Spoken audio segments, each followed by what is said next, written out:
Are you limited today by your personal belief that you are staying put and not taking actions?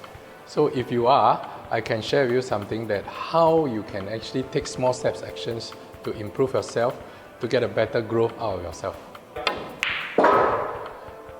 Okay, so what happened to my client is they came to me and they told me that they wanted to buy something close to the parents. The best is actually within the same block lah.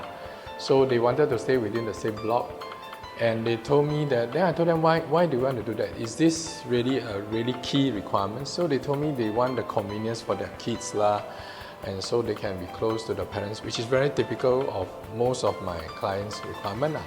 But I look at where the parents stay. It's a very old HDB, more than 40 years old. So I was tempted to share with them that if you ever buy this HDB, then you are still young. If you ever buy this HDB, it's very difficult for the HDB to grow again, and you might not be able to upgrade in the future. So they were very curious and they asked me why. So I pulled out all the figures from my database and shared with them if they could have the historical transactions of both HDB, a newer HDB and an older one, and what's the behavior of HDB that are more than probably 40 years old. It's very unlikely for HDBs of this age to still grow. So they look at the figures that I shared with them.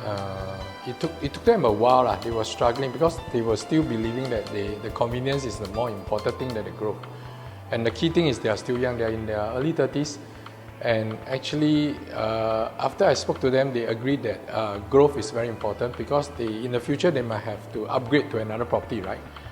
So they struggled for like 1-2 months. Okay, then eventually they heed my advice and took action.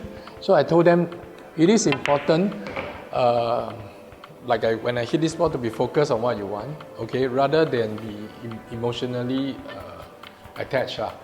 So today they are the proud owner of this newer property. If I was looking back at the figures, if they could have bought the older HDBs compared to what they do, their loss incurred probably was close to 15 to 20%, I would say. So they were indeed very happy. So now in the future or in the near future, they could have reap up the profits and continue their upgrade journey in their life. Okay, when you wait for the perfect scenario to take action, most of the time you can wait for a very long time, because I have been in this situation myself previously. So to wait for the perfect scenario to come, normally it doesn't happen. So you have been waiting and you procrastinate. The key thing is you procrastinate. And you procrastinate for a very long time until finally you decide to take action. But opportunities are lost because of that, because of your procrastination. So what I do is, how I make decisions is, if I see a pocket of opportunities, I will take action already. I'll take action and look at the smaller results to decide whether I want to continue or fine-tune to get a bigger result. If today you are really in the impossible situation like what I shared earlier, right? What I can advise you is to come out and take action, okay? You never know, whatever actions you take or little actions you take might actually end up to be a win-win situation.